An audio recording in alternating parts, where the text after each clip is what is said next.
The junk auction on Dockring 7 smelled like burnt oil and old metal. Rows of broken ships sat under yellow lights, waiting for someone foolish enough to buy them. Traders walked between the hulls, tapping on hulls, checking prices on their handheld screens, and shaking their heads at most of what they saw. Yuan Doll stood near the back with her arms crossed, counting the credits she did not have. She was a Corvath salvager, thin and quick, with gray skin and sharp eyes that had seen too many failed deals. Her last mining job had gone bad. The rock she bought turned out to be empty, and now she owed money to people who did not like waiting. She needed something cheap that she could sell for more than she paid. That was the whole plan. Her first mate, Bishka Toli, walked beside her, chewing on a ration bar. Bishka did not trust auctions. She said they were built to make fools feel smart for 1 minute before they lost everything. There, Bishka said, pointing with the ration bar. Human ship, big one. Yuan looked where she pointed. At the far end of the yard sat a large gray ship, dented and streaked with rust. Its hull was scratched in places, and one of its side panels hung loose like a broken tooth. A sign near its landing legs read Old Coast, Non-Combat, DCOMMISSIONED, sold YES. Human tech, Yuan said. That is old news flying in a straight line. Everyone knows their ships are behind the times. Then why is it the size of a warship? Bishka said. Yuan did not answer right away. She walked closer, studying the hull. It was true, the ship was big, bigger than most cargo haulers she had seen. But size did not mean danger. Old human tech was famous for being slow, heavy, and weak compared to newer designs from other species. Most buyers here were looking at it only for the metal it was made of, not what it could do. The auctioneer, a short alien with too many rings on his fingers, called out the starting price.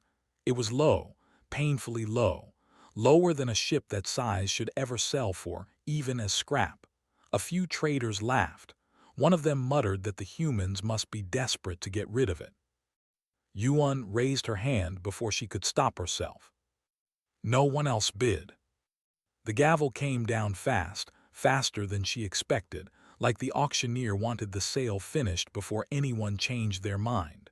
Yuan felt a small twist of worry in her stomach, but the price was too good to walk away from.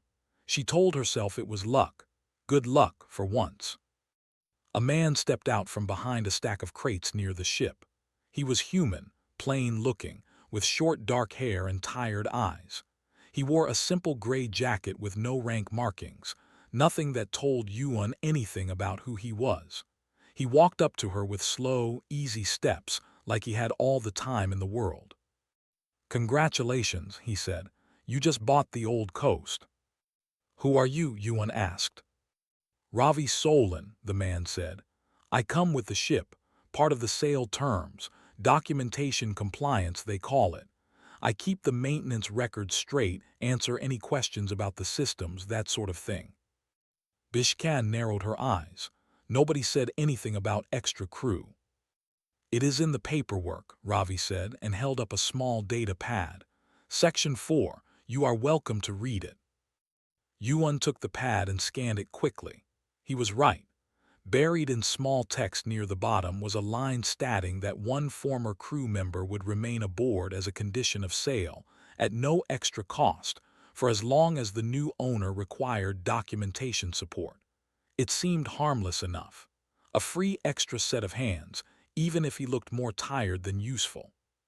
"Fine," Yuan said, handing the pad back. "You can stay until we figure out what this thing is actually worth. Then you find your own way home." "That works for me," Ravi said, and something in the way he said it made Beshka glance at him twice. They walked toward the ship together, boots echoing on the metal dock. Up close, the Old Coast looked even rougher, streaked with age, patched in places with mismatched panels. And yet, Yuan noticed something strange as they climbed the boarding ramp.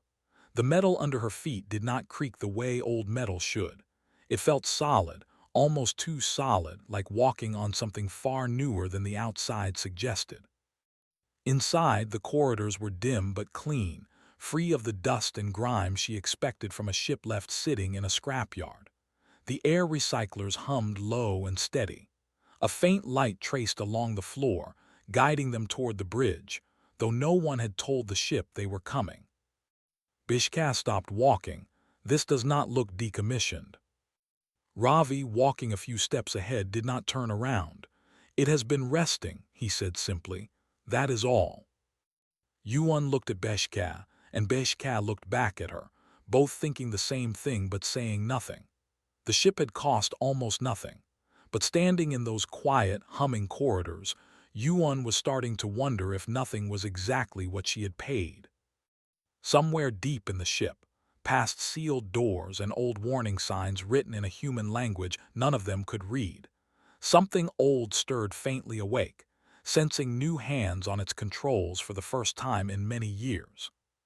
3 days after the purchase, the old coast sat parked in Yuan's private dock, and her small crew had already torn open 6 panels trying to find parts worth selling.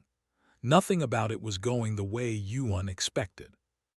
A young Korvath technician named Das knelt beside an open wall panel, sweating despite the cool air. His cutting tool sparked uselessly against a strip of metal that should have peeled away in seconds. He had cut through tougher alloys before, on ships twice this one's age, without breaking a sweat. This wall refused to give. It is not reacting right, Das said, wiping his forehead. The metal should be soft here. It is not soft. Bishka crouched next to him, frowning at the readout on her scanner. None of the wiring makes sense either. Look at this. The power lines loop back on themselves 3 times before reaching the engine room. No shipbuilder does that. It wastes space and material. Unless it is not wasted, Das said quietly. Across the room, Ravi sat on an old crate, drinking something warm from a metal cup, watching them work without offering to help. He had answered every question they asked so far, but always in short, simple sentences that explained just enough to sound reasonable and never enough to explain everything. Why does the wiring loop like that? Bishka asked him directly. Old design choice, Ravi said. Extra insulation against power surges, common on ships built during that era. I have seen human ships from that era, Bishka said. None of them looked like this. Ravi shrugged and took another sip from his cup. Every builder does things a little differently. Bishka did not believe him, but she also had no proof to argue with. So she let it go for now and returned to her scanner. She had started keeping a private log days ago, back when the auction price first struck her as too good to be true. Now that log was filling fast. Metal that would not cut. Wiring that made no sense.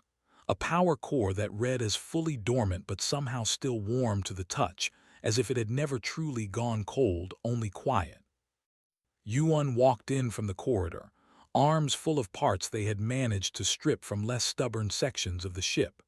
She dropped them on a table with a loud clatter. Progress report, she said. Slow, Das admitted. This ship does not want to be taken apart. Ships do not want anything, Yuan said. They are metal. Tell that to the wall, Das muttered, gesturing at the stubborn panel. Yuan walked over and studied it herself. She ran her hand along the seam where Das had been cutting. It was smooth, almost seamless, built with a precision that did not match the rough, aged look of the outer hull.